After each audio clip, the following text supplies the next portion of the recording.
Selamat pagi saudara, shalom. Saudara, sekali lagi selamat tahun baru bagi setiap kita sekalian, Bapak Ibu sekalian. Kiranya saudara di tahun ini kuasa Injil Kristus nantiasa terus memimpin, memberkati, menopang kita, menguatkan kita di sepanjang tahun ini, Bapak Ibu sekalian. Saudara, untuk Bapak Ibu yang baru pulang liburan, saudara yang baru pulang liburan bersama dengan keluarga, saudara welcome back ya ke Makassar lagi. Semoga waktu-waktu libur bersama keluarga menjadi momen yang baik untuk refresh begitu ya, dan juga menghangatkan keluarga, dan juga untuk kita boleh siap menghadapi tantangan di tengah-tengah tahun 2024 ini, Bapak Ibu sekalian. Dan mungkin yang online begitu ya, dari YouTube, mungkin Bapak Ibu yang sedang berlibur sudah di luar kota bersama dengan keluarga, selamat menikmati juga waktu-waktu dengan keluarga Bapak Ibu sekalian. Dan bagi Bapak Ibu yang tidak sempat atau mungkin tidak bisa untuk libur tahun baru, yang mungkin di Makassar saja, terus kalian juga selamat saudara, selamat menikmati juga waktu-waktu stay di Makassar, ya saudara mungkin, dan Tuhan juga kiranya memberi semangat, sukacita saudara di dalam kita menjalani sepanjang tahun 2024 ini, Bapak Ibu sekalian. Oke saudara, tahun 2024 sekarang gereja kita itu mengambil satu tema besar, tema tahunan kita, yaitu Injil dalam kehidupan. So, tema ini diambil dari satu judul buku dari Timothy Keller yang berjudul Gospel in Life atau Injil di dalam kehidupan. Saudara, buku ini sudah diterjemahkan ke dalam bahasa Indonesia. Saudara, kita memang tidak akan membahas buku ini, begitu membedah buku sepanjang tahun 2024, tetapi saudara, buku ini bagus, menolong kita untuk kita bisa sama-sama kembali untuk memahami tentang Injil dengan lebih dalam dan memberikan kepada kita sudut pandang saudara yang cukup luas bagaimana kita bisa memahami Injil dalam hidup kita. Bagi Bapak Ibu mungkin yang tahun 2024 ini, wah saya ingin baca buku ini tahun ini begitu. Nah, buku ini boleh dibeli saudara ya, boleh dibaca juga, dan kalau bisa kita punya kelompok atau punya rekan untuk kita bisa baca sama-sama sehingga kita makin growing, bertumbuh di dalam Injil Kristus. Saudara, semoga ya sepanjang tahun 2024 ini saudara kita akan sama-sama bertumbuh di dalam Injil, dan Injil itu dalam kehidupan setiap kita. Saudara, minggu hari ini kita akan sama-sama fokus kepada satu judul kecil begitu ya dari sepanjang tahun ini. Saudara, kita akan lebih fokus melihat tentang bagaimana kita hidup di dalam Injil. Nah, tema kita hari ini, minggu hari ini adalah bahwa kita mau hidup di dalam Injil. Saudara, itu menjadi fokus kita pada pagi hari ini. Saudara, kita membuka Alkitab kita dari Surat Roma, Roma pasal yang pertama, ayat yang ke-1 sampai ke-4, lalu ayat yang ke-16 sampai 17, saudara. Kita akan baca secara bergiliran. Saya akan membaca ayat yang pertama, saudara akan baca ayat yang kedua. Demikian kita bertanggapan, saya akan warna yang kuning, saudara akan membaca yang berwarna putih. Demikian bunyi firman Tuhan. Dari Paulus, hamba Kristus Yesus, yang dipanggil menjadi rasul dan dikhususkan untuk memberitakan Injil Allah. Injil itu telah dijanjikannya sebelumnya dengan perantaraan nabi-nabinya dalam kitab-kitab suci. Tentang anaknya yang secara jasmani berasal dari keturunan Daud dan menurut Roh Kekudusan dinyatakan oleh kebangkitannya dari antara orang mati bahwa dia anak Allah yang berkuasa, Yesus Kristus Tuhan kita. Ayat ke-16, sebab aku tidak malu terhadap Injil, karena Injil adalah kekuatan Allah yang menyelamatkan setiap orang yang percaya, pertama-tama orang Yahudi, tetapi juga orang Yunani. Sebab di dalamnya nyata kebenaran Allah yang bertolak dari iman dan yang memimpin kepada iman, seperti ada tertulis, orang benar akan hidup oleh iman. Semikian pembacaan firman Tuhan kita pada pagi hari ini, bagi setiap kita yang membaca, merenungkan, dan melakukan kebenaran firman Tuhan. Haleluya. Bapak Ibu sekalian, beberapa waktu terakhir ini, kalau saudara mungkin cukup notice, saudara, gereja kita sepertinya cukup sering, cukup banyak membicarakan tentang Injil, saudara. Mungkin sebagai orang kan berkata begini, wah saya dari sekolah minggu sampai seusia sekarang itu sudah sering mendengar tentang Injil dan paham tentang Injil. Apalagi sih yang mau dibahas dari Injil gitu ya. Nah, mungkin sebagian akan berpikir seperti itu. Tetapi mungkin ada juga sebagian saudara akan berpikir begini, apa sebetulnya Injil itu? Apakah saya sudah cukup memahami tentang Injil? Apakah pemahaman saya tentang Injil selama ini adalah pemahaman yang betul-betul tepat dan benar? Saudara, saya senang dengan seorang teolog gitu ya, abad ke-19, seorang bernama Charles Hodge. So, dia mengatakan sebuah kalimat yang menarik, saudara. Dia bilang begini, Injil itu sangat sederhana, bahkan seorang anak kecil dapat mengertinya. Namun Injil sangat rumit dan kompleks, sehingga seorang teolog yang paling hebat di dunia sekalipun akan membutuhkan waktu lebih dari seumur hidup untuk mempelajarinya. So, ini kalimat dari Charles Hodge. Saudara, ungkapan ini ingin mengatakan kepada kita bahwa kita itu tidak pernah lulus, saudara. Kita tidak pernah wisuda, kita tidak pernah mendapat gelar, saudara, SG gitu, sarjana gospel gitu ya, atau SI, sarjana Injil gitu. Saudara nggak pernah, saudara. Kita akan harus terus belajar memahami dan menghidupi Injil itu sampai akhir kehidupan setiap kita. Sebabnya gereja kita terus mendorong kita untuk sama-sama untuk kita makin memahami Injil dalam kehidupan kita. Saudara, hari ini saya mengajak kita merenungkan 4 hal secara singkat, saudara. Yang pertama, kita akan bicara tentang hidup di dalam Injil. Yang kedua, kita akan bicara tentang dikhususkan bagi Injil. Dan yang ketiga, akan tentang tidak malu terhadap Injil. Dan terakhir, kita akan bicara tentang Injil adalah kekuatan Allah. Saudara, kita masuk di bagian pertama, bahwa hidup di dalam Injil. Untuk menjelaskan tentang Injil, saya mencoba untuk membuat sebuah tabel yang mana menolong kita, saudara, untuk kita bisa belajar bersama tentang Injil. Saya akan membagi ke dalam 3 tabel, begitu ya, 3 tabel, saudara. Yang pertama adalah kita bicara tentang tabel yang pertama, saudara. Kita mungkin bertanya begini, saudara sekalian, apa sih itu Injil? What is the gospel?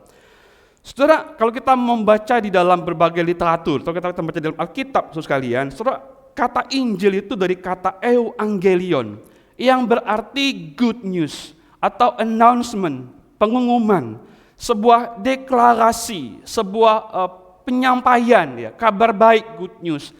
Dan itu adalah sesuatu yang dikerjakan secara sempurna oleh Allah, saudara sekalian, di dalam Kristus. Saudara, Injil itu bukan sebuah nasihat, begitu. Bukan sebuah perintah, bukan advice, bukan juga instruction.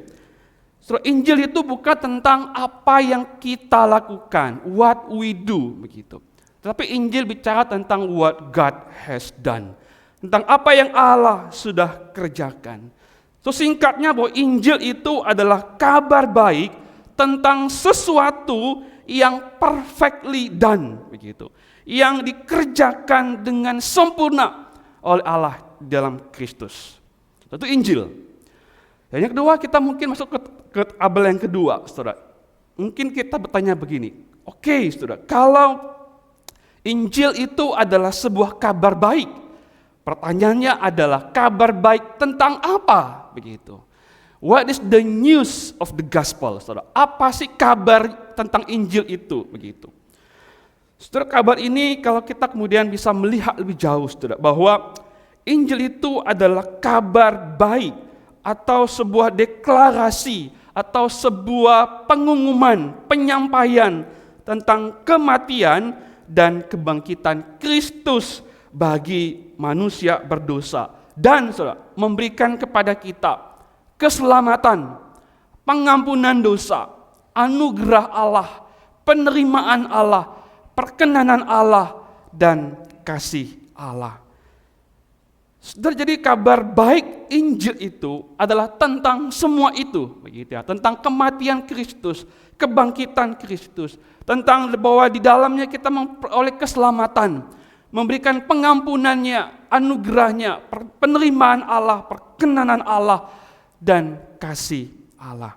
So, semua itu ya telah dikerjakan, tadi di awal saya katakan perfectly done, begitu. Secara sempurna telah selesai dikerjakan. Dan saudara sekalian, bahwa tidak ada andil manusia sama sekali dalam seluruh rangkaian karya Allah itu. Dalam keselamatan, dalam pengampunan dosa, dalam anugerah Allah, tidak ada andil manusia di dalamnya. Saudara, itu yang kedua, bahwa tentang apakah Injil itu, yaitu tentang semua hal ini. Yang ketiga, saudara, kita bisa tanya begini sekalian. Oke, kalau saya sudah tahu apa itu Injil, dan saya memahami bahwa Injil itu tentang A, B, C, D. Lalu saudara, pertanyaannya adalah di tabel ketiga. Lalu apa sih implikasi dari Injil itu? Apa dampak dari Injil itu? Saudara, Injil itu punya dua implikasi penting bagi kita. Yang pertama adalah implikasi secara pasif, sekalian. Saudara, implikasi pasif itu artinya bahwa implikasi yang kita terima dari seluruh karya Kristus di dalam berita Injil yang sama sekali tidak ada andil kita di dalamnya, begitu. Saudara, itu implikasi pasif yang kita alami, yaitu kita diselamatkan, kita diampuni, kita diterima, kita diperkenan oleh Allah, dan kita dikasihi oleh Allah. Saudara, implikasi ini itu dikenakan pada kita oleh Kristus dan tidak ada andil kita dalam semuanya itu. Tetapi saudara, implikasinya bukan hanya implikasi pasif, di mana kita menerima dari Tuhan tentang seluruh karya ini, saudara sekalian. Tetapi juga ada implikasi aktif, saudara, di mana setiap orang percaya itu diberikan kemampuan dan kesanggupan untuk merespons berita Injil yang telah kita terima. Jadi kalau kita telah menerima, saudara, implikasi pasif dari Allah kepada kita, tetapi juga enggak berhenti di situ, kita dimampukan untuk kita bisa memberikan respons terhadap implikasi itu sekalian. So, implikasi aktif bagi kita adalah kita mengerjakan keselamatan yang Tuhan percayakan. Ini kata-kata Paulus sekalian. Lalu kita kemudian menjadi orang yang belajar hidup di dalam ketaatan. Kita kemudian menjadi orang yang berupaya untuk berbuat kebaikan, belajar berbuat baik. Menjadi orang yang melayani Tuhan, menjadi orang yang beribadah kepada Tuhan, mengasihi Tuhan, dan sebagainya, dan sebagainya. Terus apapun yang kita lakukan sebagai implikasi aktif, saudara, itu adalah respon kita terhadap implikasi pasif yang Tuhan sudah kerjakan bagi kita. Semua kita tidak bingung, saudara, dengan hal ini. Kalau saya bisa memberikan tabelnya, saudara, kira-kira seperti ini, saudara. Sangat kecil tapi semoga menolong kita, saudara. Ada 3 tabel ini, saudara, menjelaskan kepada kita satu rangkaian Injil bagi kehidupan setiap kita. Saudara, kalau saya bilang bahwa ketaatan itu adalah implikasi aktif kita terhadap apa yang kita terima dari Tuhan, maka kita bisa mengatakan bahwa ketaatan kita itu tidak memengaruhi keselamatan kita, saudara. Saudara, ketaatan kita itu tidak memengaruhi keselamatan kita. Tetapi saudara, keselamatan yang kita terima dalam Kristus itu harusnya mengaruhi ketaatan kita. Saudara, pelayanan kita, ibadah kita tidak memengaruhi saudara perkenanan Allah dan penerimaan Allah bagi kita. Tetapi sekalian, penerimaan Allah bagi kita, perkenanan Allah bagi kita itu seharusnya memengaruhi saudara pelayanan kita kepada Tuhan. Kasih kita kepada Allah itu tidak memengaruhi sama sekali kasih Allah kepada kita. Tetapi sekalian, kasih Allah kepada kita itu seharusnya memengaruhi kasih kita kepada Allah dan sesama kita. Sekali lagi saudara, bahwa kasih Allah kepada kita itu harusnya memengaruhi kita untuk kita lebih mengasihi Allah dan mengasihi sesama kita. So, inilah berita Injil, saudara, yang kita bicarakan dan yang di dalamnya, saudara, kita ingin untuk hidup. Itu hidup dalam Injil, saudara, berarti kita hidup di dalam seluruh karya yang telah dikerjakan oleh Kristus secara sempurna, dan kita hidup dalam seluruh implikasi Injil yang kita terima di dalam Dia. Saudara, itu artinya kita hidup di dalam Injil, di mana kita hidup di dalam seluruh karya Kristus yang telah Ia kerjakan bagi kita, dan hidup dalam seluruh implikasi-implikasinya bagi kehidupan setiap kita. Saudara, pertanyaannya begini buat kita, saudara. Lalu kenapa kita hidup dalam Injil? So, jawabannya adalah karena kita memang, saudara, dipisahkan, dikhususkan untuk hidup bagi Injil. So, kita masuk di bagian yang kedua, saudara, bahwa dikhususkan bagi Injil. Saudara, di bagian pertama, kalau kita baca tadi di dalam Roma 1, saudara, ayat yang pertama, Rasul Paulus, saudara, berkata begini di jemaat di Roma. Dia mengatakan bahwa dari Paulus, hamba Kristus Yesus, yang dipanggil menjadi rasul dan dikhususkan untuk memberitakan Injil Allah. Terus kalian terjemahan bahasa Indonesia sudah cukup bagus ya, cukup baik saudara. Tetapi memberikan sebuah penambahan atau sebuah penafsiran dengan mengatakan bahwa dikhususkan untuk memberitakan Injil, saudara. So, terjemahan ini bagus, tetapi nampaknya cukup memberikan menyempitkan begitu arti sebenarnya daripada ayat ini, saudara sekalian. Jadi seakan-akan bahwa Paulus itu hanya dipanggil atau dikhususkan untuk memberitakan Injil. So, betul, saya setuju dan memang demikian, saudara, bahwa Paulus memang dikhususkan, saudara, untuk memberitakan Injil. Tetapi sekarang ayat ini lebih dari itu, begitu. Lalu apa artinya secara literal, saudara, ayat ini? Saudara, kata yang lebih tepat, saudara sekalian, bahwa yang lebih literal begitu ya, bahwa Rasul Paulus itu dikhususkan untuk apa? Untuk Injil, sekalian. Jadi kalau kita bisa mengatakan bahwa dia itu dikhususkan untuk Injil, begitu. Saudara, kalau kita mengatakan demikian atau kalau ini disampaikan dengan demikian, saudara, maka ini bisa berarti bahwa Rasul Paulus itu dipisahkan atau dikhususkan untuk apa, saudara? Bisa untuk memberitakan Injil, bisa juga untuk hidup bagi Injil dan di dalam Injil, tetapi juga bisa hidup hanya demi dan bagi Injil. Saudara, artinya apa? Bahwa Rasul Paulus itu betul-betul dikhususkan untuk Injil, begitu. Set apart for the gospel of God. Saudara, itu artinya bahwa keseluruhan diri Paulus itu dikhususkan betul-betul bagi, untuk, dan demi Injil. Tetapi yang juga menarik adalah gini, saudara, bahwa kata yang digunakan untuk menjelaskan tentang dikhususkan. So, kata dikhususkan itu diterjemahkan, saudara, set apart. So, di dalam beberapa terjemahan Inggris kita bisa menemukan ada kata set apart atau separated, begitu ya. So, yang bisa berarti bahwa dipisahkan, atau bisa berarti itu diasingkan, atau juga dikhususkan, atau yang lebih jauh juga bisa berarti dikuduskan bagi Injil. So, artinya bahwa Rasul Paulus sekalian itu telah dikhususkan, dipisahkan, diasingkan bagi Injil, bagi Injil.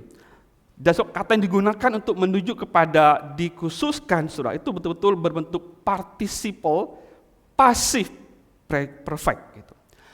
Sama sekali, saudara, tidak ada andil manusia, atau Paulus sama sekali tidak punya andil di dalam upaya di mana dia itu diasingkan, dikhususkan bagi Injil. Itu murni karya Allah di dalamnya, dan dia menerimanya secara pasif itu. Dia dikhususkan bagi Injil. Saudara, artinya begini sekalian, bahwa Rasul Paulus itu mengatakan bahwa ia dipisahkan atau diasingkan dari apapun untuk Injil. Saudara, hidup jadi Rasul Paulus sekalian dipisahkan atau diasingkan bagi Injil. Saudara memahami bahwa dipisahkan atau dipanggil bagi Injil, saudara, adalah penting, ya, bukan hanya bagi Paulus, tetapi juga bagi setiap kita. Saudara, sama halnya dengan Rasul Paulus ketika kemudian dikatakan bahwa dia dikhususkan bagi Injil. Saudara, ketika pemahaman yang sama, saudara, juga berlaku bagi setiap kita. Kita pun juga orang-orang yang telah dipanggil dan dikhususkan bagi Injil Allah. Saudara, kita dipanggil bagi Injil, dikhususkan bagi Injil, itu bukan upaya kita, saudara, bukan dengan keinginan kita, tetapi itu murni karya Allah yang aktif dan kita menerimanya secara pasif oleh karena anugerah Allah bagi setiap kita.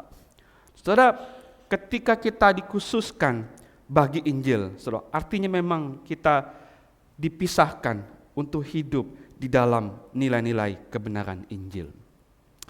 Saudara, dikhususkan bagi Injil, kita dipisahkan untuk hidup di dalam Injil.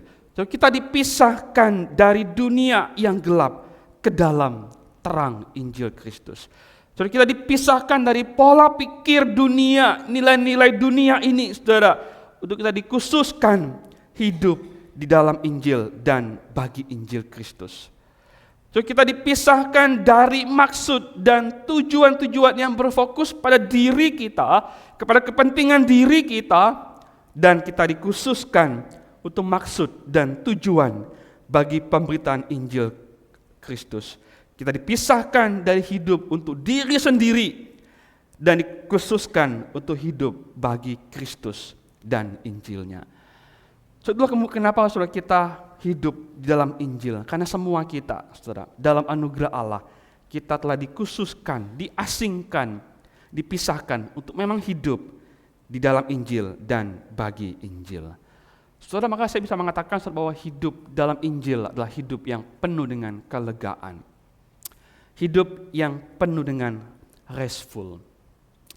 Terus kalian, saudara, kenapa kita kemudian banyak orang, saudara, mencari penghargaan atau penerimaan dari orang lain. So, mengapa banyak orang dalam dunia ini sudah berupaya sedemikian rupa untuk mencari supaya dihargai, supaya diterima oleh orang lain. So, kenapa kita bisa marah kalau orang lain tidak menghargai kita atau tidak menerima kita? So, kenapa kita kemudian sibuk dengan berbagai cara supaya orang lain bisa menghargai kita, bisa menerima keberadaan diri kita. So, ketika kita terus mencari itu, saudara, kita tidak akan pernah bisa mengalami restful itu.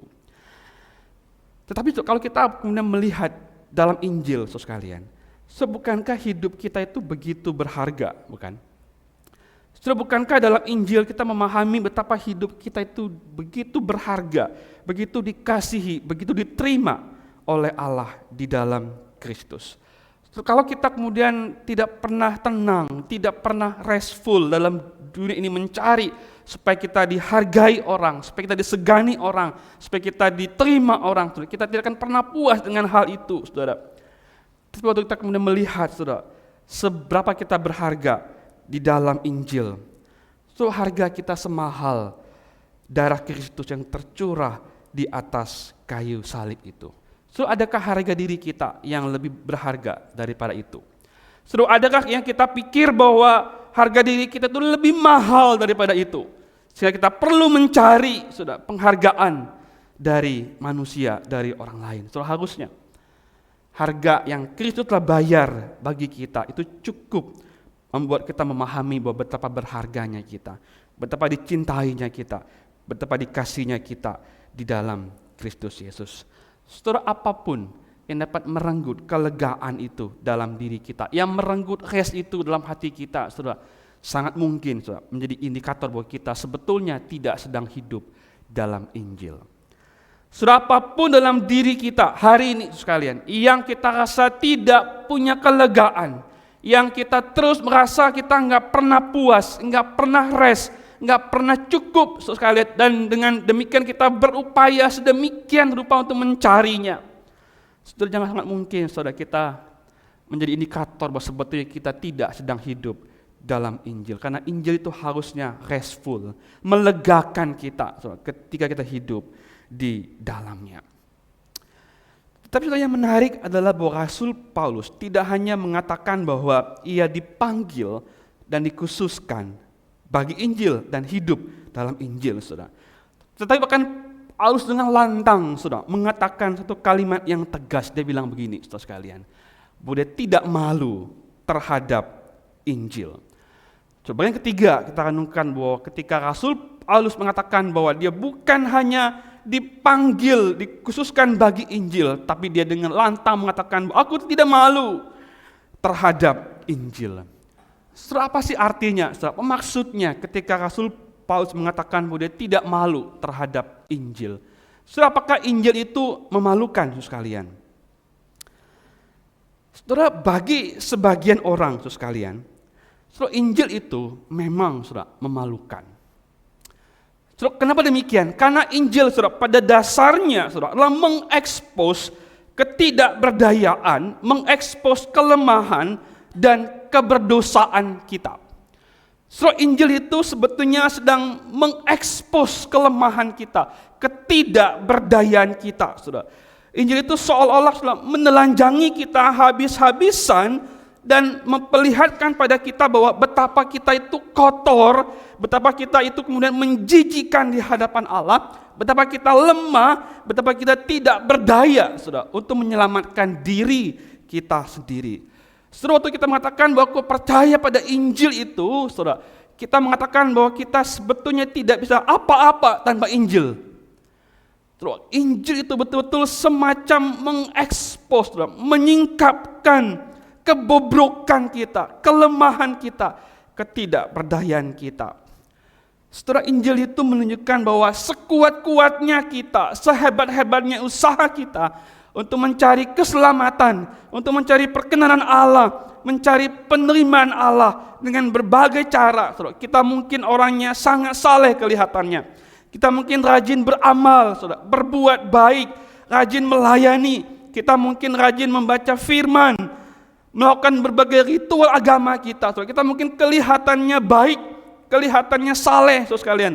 Tapi Injil ingin mengatakan bahwa kita itu kotor sebetulnya. Dia mengekspos kelemahan dan keberdosaan kita, saudara. Semua usaha kita itu adalah sia-sia dan tidak berguna. Semua yang kita lakukan itu tidak menghasilkan apa-apa, saudara, di hadapan Allah. Semua itu adalah sia-sia. Saudara, saya membaca sebuah kalimat dari Timothy Keller, saudara sekalian, terhadap ayat ini. Dia bilang begini, saudara sekalian. The gospel, by telling us that our salvation is free and undeserved, it's really insulting. Saudara, bilang gini, saudara sekalian, bahwa Injil itu dengan mengatakan bahwa keselamatan itu gratis dan sebenarnya tidak layak untuk kita terima, sebetulnya saudara, itu sangat menghina kita. Saudara, kalau kita dikatakan bahwa kita enggak layak menerima keselamatan, tapi kita diberikan keselamatan, saudara, dalam satu pemahaman, saudara, itu seperti memalukan kita, menghina kita, saudara, bahwa kita nggak mungkin bisa. Saudara, Injil itu punya natur seperti itu, saudara. Saudara, fakta ini menunjukkan pada kita bahwa kita itu adalah orang-orang yang gagal secara rohani, saudara. Timothy Keller menggunakan istilah kita itu adalah spiritual failures, orang-orang yang gagal secara rohani. Saudara, kita itu, Injil menunjukkan betapa kita rapuh, kita lemah, tidak berdaya, kita hina karena dosa kita di hadapan Allah. Sebabnya, saudara, satu-satunya cara di mana kita bisa dipulihkan hanya di dalam dan melalui Injil. Saudara, itu sebabnya bagi sebagian orang, saudara, bagi sebagian orang, khususnya orang-orang yang merasa diri mereka baik, merasa diri mereka taat, merasa diri mereka saleh dan layak. Saudara, Injil itu memang memalukan bagi mereka karena menyingkapkan, mengekspos kebobrokan, kelemahan dan ketidakberdayaan mereka. Tetapi saudara, Rasul Paulus mengatakan, aku tidak malu terhadap Injil. Saudara, itu sebagian orang lagi, saudara, yang mengatakan demikian, sekalian. Sebagai sebagian orang, saudara, yang menyadari bahwa betapa mereka memang adalah orang-orang berdosa. Bagi orang-orang yang lemah, yang tidak layak dan yang hina karena dosa. Bagi mereka Injil itu bukanlah sesuatu yang memalukan, saudara. Justru saudara, Injil itu menunjukkan akan kebutuhan mereka yang paling dalam dan paling esensial. Saudara, waktu Injil itu menelanjangi kita, saudara, betapa kita tidak berdaya, kita berdosa, kita itu lemah terbatas, saudara. Itu bukan itu memalukan kita, itu menunjukkan bahwa kebutuhan kita yang paling besar, yang paling dalam, yaitu Kristus. Saudara, bagi Paulus, dia menyadari bahwa dia orang paling berdosa, saudara. Paulus pernah mengatakan sebuah kalimat yang indah, saudara. Dia mengatakan bahwa dari antara semua mereka itu, semua rasul-rasul, semua jemaat yang dilayani, saudara, aku orang yang paling berdosa. Seorang seperti Paulus yang menyadari bahwa dia paling berdosa, saudara. Ketika Injil itu mengekspos keberdosaannya, itu menunjukkan bahwa Injil lah yang paling dia butuhkan, Kristuslah yang paling dibutuhkan oleh Paulus. Saudara, Injil itu yang paling kita butuhkan dalam diri kita. Terus sekarang Injil itu menunjukkan kelemahan kita, saudara, tetapi juga sekaligus memberi solusi bagi kelemahan kita. Saudara, Injil memang, saudara, menunjukkan atau menyingkapkan kelemahan kita, ketidakberdayaan kita, saudara. Tapi Injil sebetulnya menunjukkan pada kita bahwa Kristuslah satu-satunya yang paling kita butuhkan di dalam hidup kita.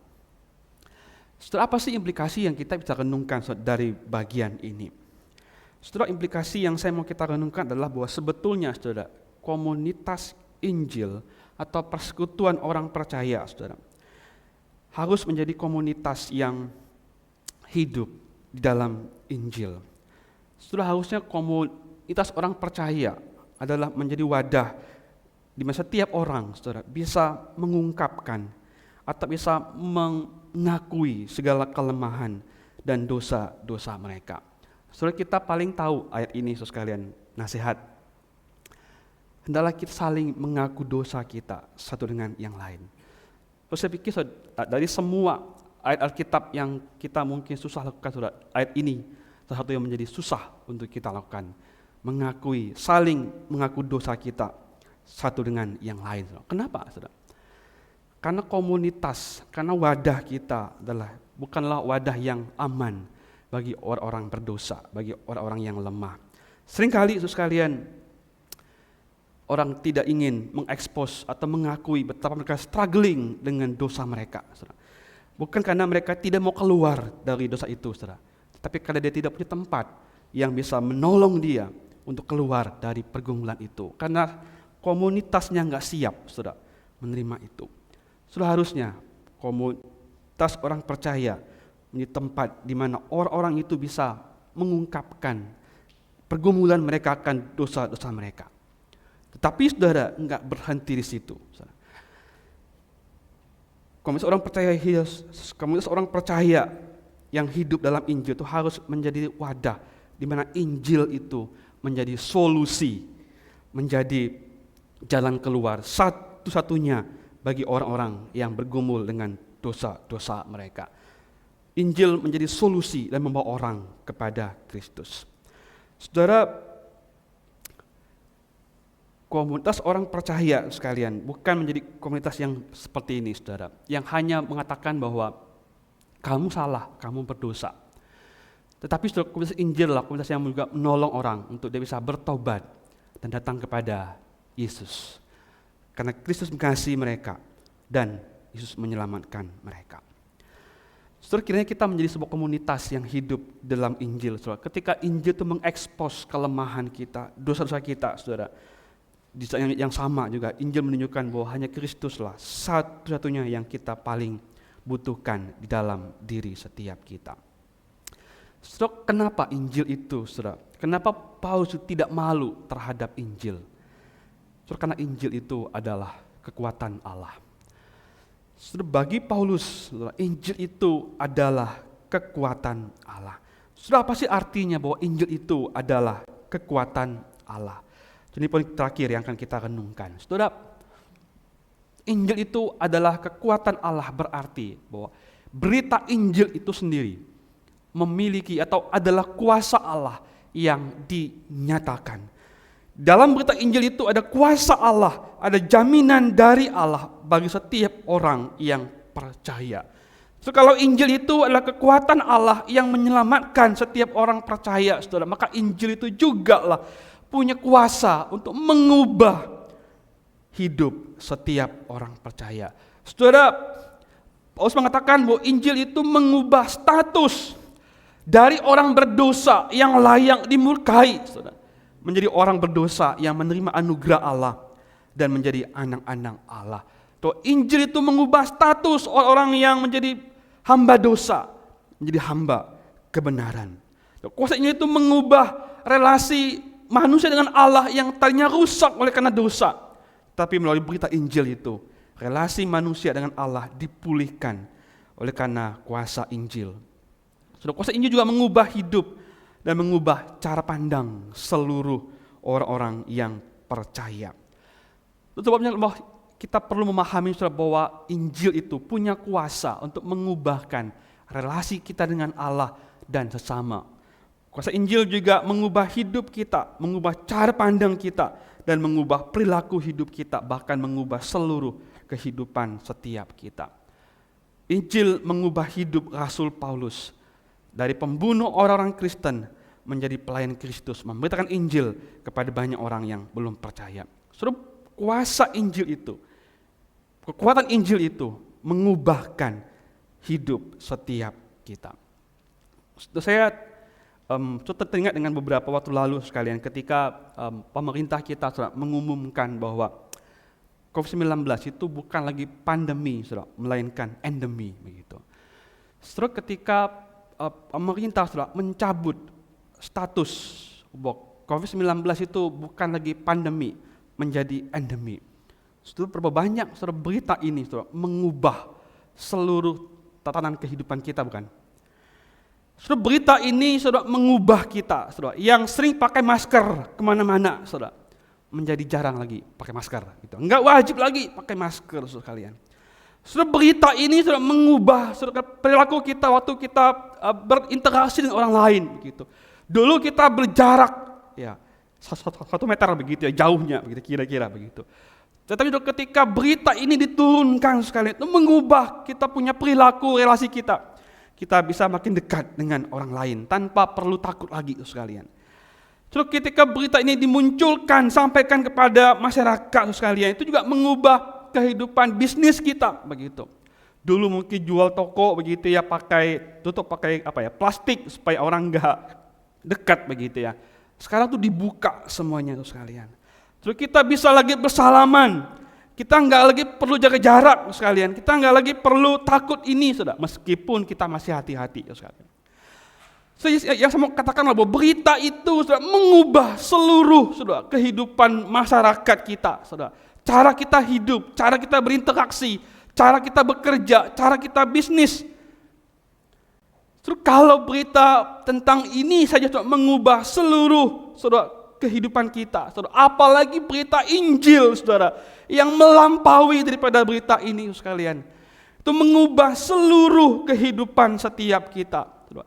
Karena berita Injil itu adalah kekuatan Allah yang menyelamatkan kita, Saudara, yang berdampak bagi seluruh aspek kehidupan setiap kita. So, Injil itu mengubah kehidupan setiap kita. Sudah, biarlah berita Injil itu sekalian yang mengubah kehidupan setiap kita itu juga terus menjadi berita yang kita dengarkan, yang kita terus sampaikan kepada orang-orang di sekitar kita, dan yang di dalamnya kita mau hidup, Saudara, di sepanjang tahun 2024 ini. Saudara, biarlah di tahun yang baru, Saudara, akan kita masuki jalan ini sama-sama. Mari kita bersama-sama saling hidup di dalam Injil Tuhan. Tuhan kini menolong kita untuk kita hidup dalam Injil sehingga kita sungguh-sungguh mengalami perubahan hidup yang dimana kita diubahkan dalam dan melalui Injil Kristus. Dan Tuhan kiranya memberkati kita dan menolong kita. Mari kita berdoa.